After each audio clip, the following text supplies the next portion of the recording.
Tout indique, et on le comprend, le climat de désarroi et d'effondrement auquel la crucifixion avait réduit les disciples du Christ.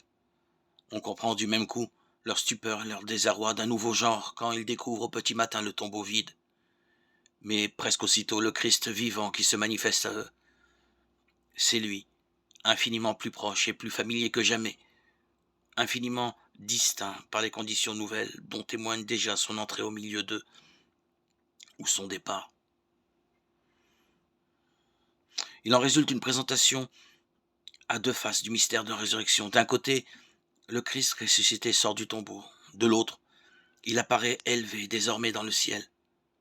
Saint Paul, qui n'a pas vécu les heures de la passion, est plus sensible à la deuxième face du mystère. Les autres témoins, davantage à la première.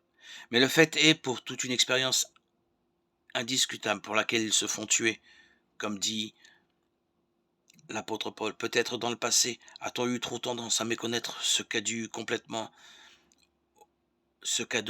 original, le cas du Christ ressuscité. On tendait, dans le souci d'une utilisation apologétique, à assimiler purement et simplement cette rencontre avec une rencontre quelconque.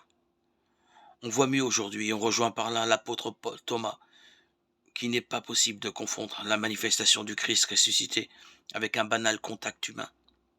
Le Christ ressuscité se manifeste comme un vivant, sans qu'il soit possible à ceux auxquels il se présente et qui l'entendent de se refuser à l'évidence. Il est bien là, c'est bien lui.